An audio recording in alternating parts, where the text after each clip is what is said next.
The apparition of Our Lady of La Salette took place on a mountain 6,000 feet above sea level, a little village called La Salette. On September 19, 1846, Melanie, age 14, and Maxim, age 11, met in the village of Les Blondies. They discovered that they were both from Cour. Both were very poor and uneducated children. Early on September 19, 1846, the two children climbed the slopes of Mount Canoe, each urging 4 cows up the mountain.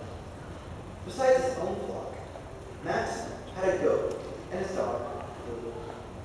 Upon reaching the top of the mountain, they looked down towards the village of La Salette. Wow, it is very high where we are. You can't even see La Salette from here. And Cour is farther away. Suddenly, the Angelus bell rang. Let us go. Let us take the cows to the beast springs. Okay, they have had enough. Let us go down where it is cooler.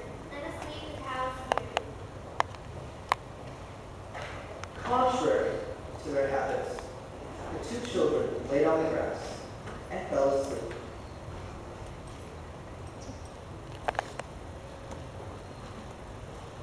Memin, get up!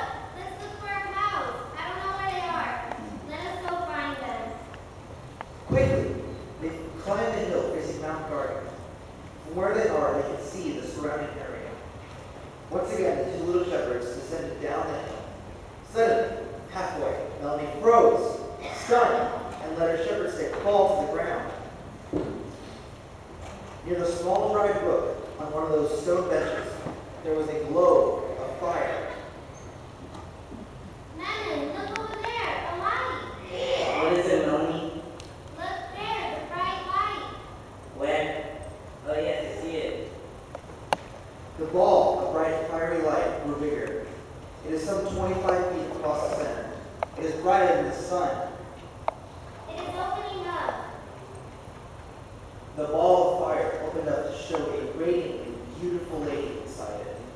She appears to be sitting on the same rocks Melanie and Maxim had sat on. She appears to be weeping. Oh my Hold on to your stick, Melanie. I'm keeping mine. And if it comes close, I'll give it a good whack. But as the children watched with fear and awe, the beautiful weeping figure rises, standing tall and straight before them. She advances towards them.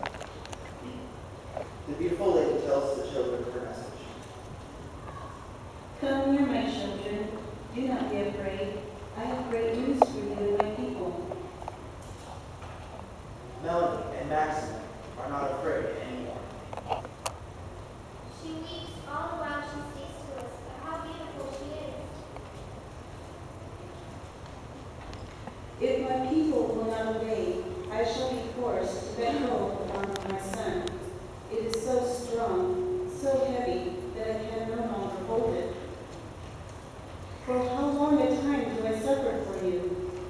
If I don't want my son to leave you, I have to pray to him without stopping. And as for you, you do not listen. No matter how you pray and do, you cannot make up the pains I have for you. 6 days I have given you to work. The 7th day I have kept for myself, and they will not give it to me. It is which makes the arm of my hand so heavy. As the children listened, she continued. Those who drive the carts cannot swear without introducing the name of my son. These are the 2 things which make the arm of my son so heavy. The children weren't sure what to say, so she went on. If the harvest is spoiled, it is all on your account. I gave you warning last year with the potatoes, but you did not listen.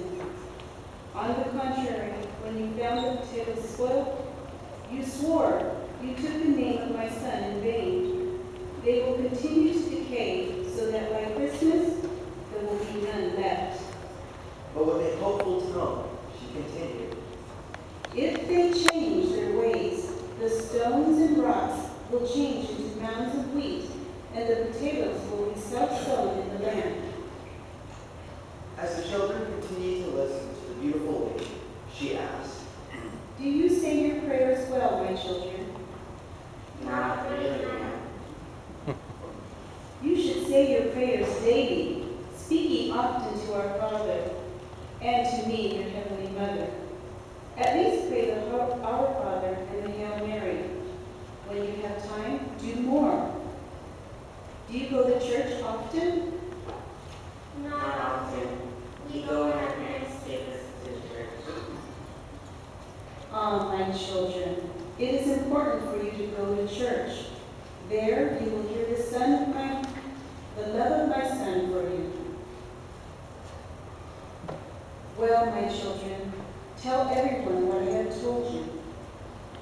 Now she turned slightly to her left, passed in front of the children, crossed the brook, stepping on the stones. Again she said, Well, my children, tell everyone what I have told you.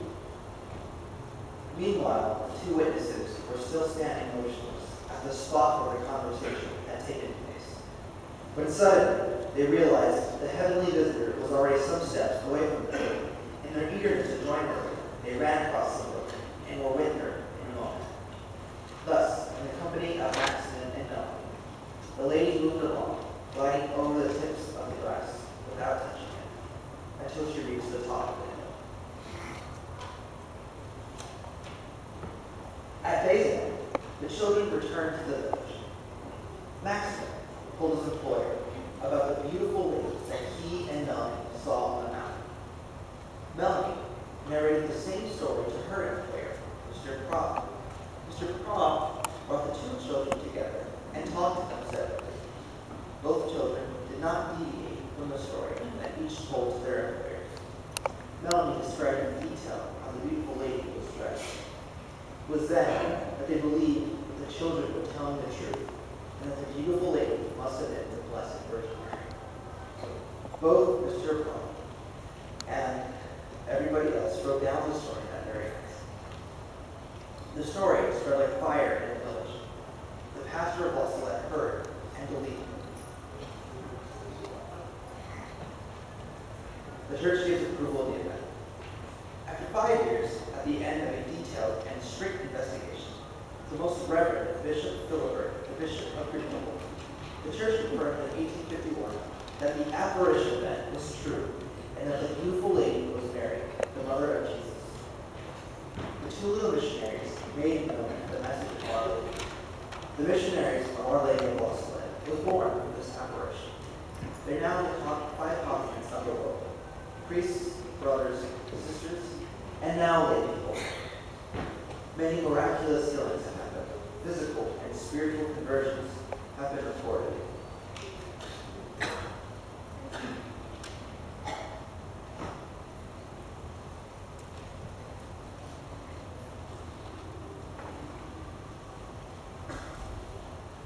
Our Lady of Salett, reconciler of sinners, pray without ceasing